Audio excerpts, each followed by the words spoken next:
요즘 같은 장에 주식 혼자 공부하기 어려우시죠? 여러분들의 투자 길잡이 주식 챔피언이 준비했습니다. 주식을 더욱 손쉽게 주식 챔피언 챔피언 아카데미. 생각을 바꿔야 수익이 보인다. 문현진의 역발상 투자. 저 문현진과 함께하세요. 언제까지 주식 초보 소리 들으실 건가요? 주식 초보님들을 고수의 길로 안내하겠습니다. 저 황명 멘토와 함께 하시죠. 투자 원칙이 있어야 길이 보입니다.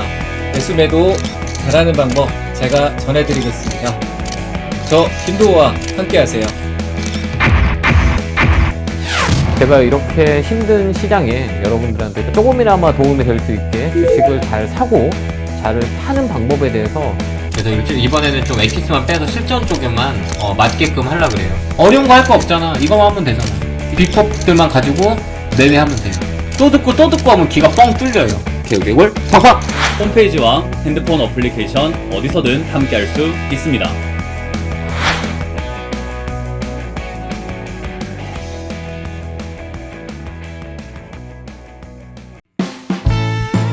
본 방송에서 제공하는 정보는 투자 판단에 대한 조언일 뿐입니다. 투자에 대한 판단과 결정은 투자자 본인에게 있음을 알려드립니다. 생각을 바꾸면 수익이 보인다. 역발상 투자의 문현진 멘토입니다. 자, 오늘도 많은 종목들이 급등이 나오고 많은 종목들이 급락이 나오고 있는데 이런 과정에서 우리가 가야 할 길 상한가에 들어간 종목들을 체크해보면 답이 나올 것 같죠. 도움되신다면 좋아요와 구독 그리고 알람 설정까지 반드시 부탁드리면서 바로 출발을 해보도록 하겠습니다. 자, 일단 오늘 지수는 밀리고 있습니다. 아무래도 CPI 지수 발표를 앞두고 조금 경계 심리가 생기고 있겠죠. 소비자 물가 지수가 어떻게 나올지를 모르는데 일단 달리고 봤으니까 지금은 잠깐 멈춰야 되지 않나? 라는 느낌으로 눈치를 보고 있는 것 같아요. 더군다나 미국의 필라델피아 반도체 지수라고 있죠. 반도체 기업들의 지수를 이렇게 뭉쳐놓은 거라고 보시면 되는데 그 지수가 폭락을 했습니다. 그러다 보니까 야, 이거 반도체 지수가 이렇게 떨어졌다고? 왜 그런 거지? 아, 반도체 업황이 좋지 않구나. 실적이 안 좋구나 라고 해서 이렇게나 떨어졌어요. 그래서 나스닥은 1.1% 빠지고 다우존스는 0.18% 빠졌는데 반도체 지수는 4.5%나 빠졌죠. 그래서 야, 이거 반도체가 지금 실적이 안 좋다는 말은 경기 둔화의 신호 아니냐? 반도체가 안 들어가는 제품이 어딨어. 근데 그 제품이 안 팔리니까 지금 저런 일이 발생된 거 아니냐고 라는 분위기가 잡혀가고 있어요. 그래서 경기 둔화인지 아닌지에 대해서 논하고 있던 그런 상황에서 경기 둔화는 이미 우리가 살아가고 있는 현재다라고 이야기를 하는 것들이 좀 많이 보여지기 시작한 거죠.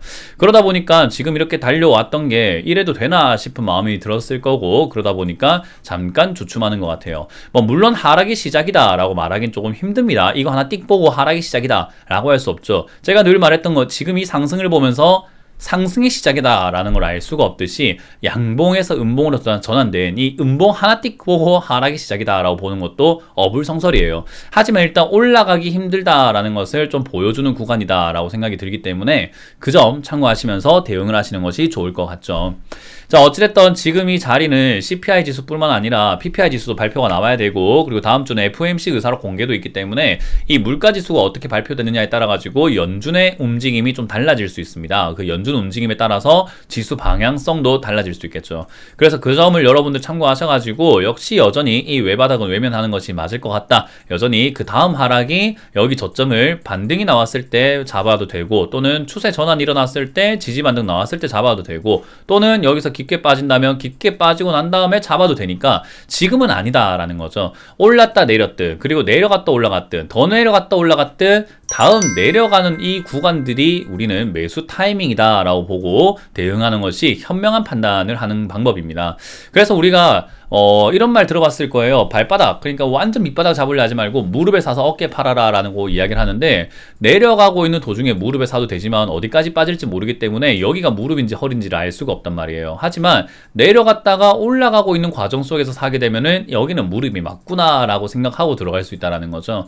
그래서 한 템포만 반박자만 느리게 들어간다면, 또는 한 박자만 쉬고 들어간다면 누구나 편하게 저점을 잡고 편하게 매매할 수 있는데, 그 한 박자를 쉬지 않고 들어가려고 하다 보니까 너무 스텝이 꼬이게 되거나 잘못되면 자기 발에 자기가 걸어서 넘어지게 되는 그런 현상들이 나오게 된다는 거죠. 그래서 지금 이 상승에 너무 급하게 들어가실 필요는 전혀 없습니다. 그러니까 여러분들 제발 이 상승에 들어가야 된다는 생각 좀 버리세요. 이 상승에 들어가야 된다고 부추기는 사람이 있다면 저는 그거 되게 잘못됐다 생각을 하거든요. 주식에 대해서 조금만 배운 사람이라고 한다면 이 외바닥에 들어가는 거 말도 안 된다 생각을 해요. 조금만 배우시면 쌍바닥에 들어가야 된다는 거 다 알고 있거든요. 근데도 불구하고 외바닥의 상승이라고 외치는 사람들은 뭐가 그렇게 급한지, 어디에 쫓기는 건지, 아니면 사람들을 부추겨서 뭔가 원하는 게 있는 건지 알 수가 없습니다. 그래서 저는 여기서는 조금 더 쉬었다가도 된다 생각하기 때문에 여러분들 조금 더 안전하게 하기를 추천드려 보도록 하고요. 오늘도 상한가에 들어간 종목들이 3종목인데 품절주가 많습니다. 특히나 양지사 같은 경우는 대표적인 품절주죠. 세비캠도 마찬가지고요. 그리고 G2파워도 거의 뭐 마찬가지라고 보시면 좋겠습니다. 세 종목 모두가 품절주다라고 보면 되고요. 10% 이상 올라오고 있는 기업들도 사실은 뭐 품절주에 가까운 종목들이라든가 딱히 이렇다 할 만한 포인트가 없는 기업들이 많이 보여집니다. 홍수가 나다 보니까 물난리가 나다 보니까 이 3일 기업공사와 같은 기업들 또는 뭐 남아토건, 삼부토건 이런 토건 관련주들이 또 이렇게 급등이 한번 나왔었어요. 그건 이제 물난리가 나면은 치우는데 이런 기업들이 조금 힘을 쓰지 않을까, 수혜지 않을까라는 기대감 때문인데 사실 뭐 맥락은 좀 없는 그런 기대감, 아예 기대감으로 올라오는 거다 보시면 되겠죠. 그래서 거품이다 생각하시면 좋을 것 같아요. 자, 그리고 가온전선이라든가 NHN 한국사이버결제 그리고 뭐 제노 포커스 이런 기업들이 빠지고 있는데 뭐 딱히 뭐 문제가 있어 보이는 기업들은 아닌 것 같습니다. 단순히 이렇게 시가 변동, 시세 변동이기 때문에 흔들릴 이유는 전혀 없어 보이니까 지켜볼 필요가 없는 것 같네요. 자, 일단 양지사를 보게 되면요, 양지사가 급등이 나옵니다. 요즘에 주식수가 조금 적은 종목들이 무상증자 한다는 이슈 때문에 주가를 막 급등시켜버려요. 그러니까 주식수가 적은 기업들이 주주총회 열어가지고, 임시주총 열어가지고 우리 무상증자 한다고 결정하자 해가지고 주가 띄워 올리는 경우들이 굉장히 많거든요.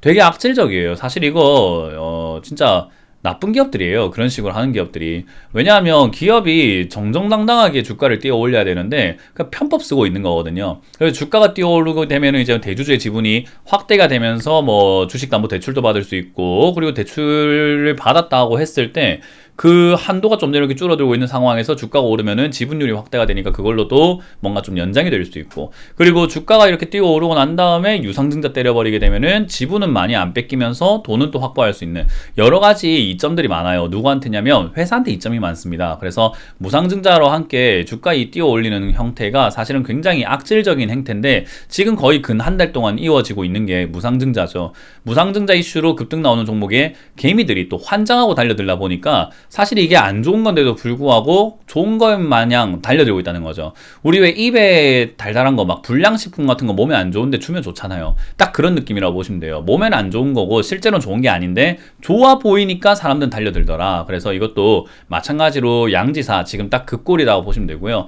이것도 들고 계시는 분들은 지금 이것도 무상증자는 결정된 건 아닌데 무상증자인가라는 거예요. 그래서 무상증자가 결정이 됐나요? 한번 보도록 할까요? 무상증자 계획은 없다라고 밝혔음에도 불구하고 지금 급등 나오고 있죠. 왜냐하면 사람들이 무상증자, 야 요즘에 품절주 무상증자니까 날아가는 게 막 점상한가 2방 3방 날아가더라. 그러니까 이런 거 잡아놓자 해가지고 사람들이 매수하는 그런 약간 불나방 매매가 들어오고 있는 것 같습니다.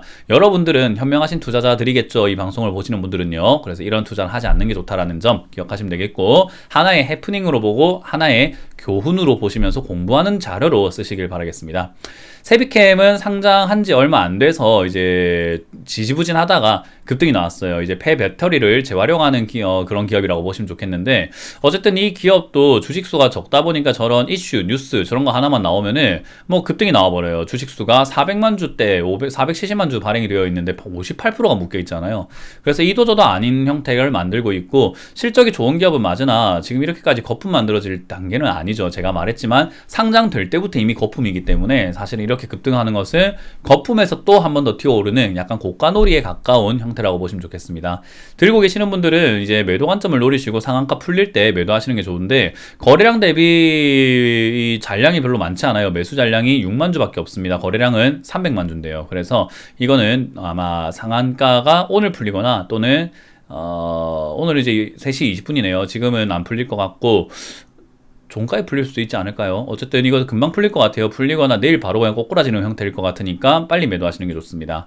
자, 그리고 G2 파워입니다. 무상증자 권리락 효과 발생과 함께 지금 거래량은 6만 주밖에 안 되는데 매수 잔량은 2,400만 주죠. 주식 수가 이 회사는 300만 주밖에 안 되는데 2,400만 주 사겠다고 달려들고 있는 것 자체가 이거 거의 뭐 뻥카예요, 뻥카. 그래서 이런 거는 속임수다라고 이해하시면 되겠죠. 주가만 띄워 올리려고 하는 그냥 농간이다라고 생각하시면 좋아요. 그래서 이런 거에 속지 마시고, 뭐 물론 배 아프고 부러운 거 맞아요. 뭐 저도 이런 거 사놨으면 돈 벌었겠다 싶거든요. 근데 이런 건 애초에 일반적으로 현명한 투자자라면, 그리고 주식을 좀 배운 사람이라고 한다면 원래는 거들떠도 안 보는 종목이에요. 그러니까 이런 식으로 급등하니까 내가 이제는 이런 거를 거들떠 봐야 되나 보다 싶어서 양지사와 같은 이런 기업들이 급등이 나오는 거거든요.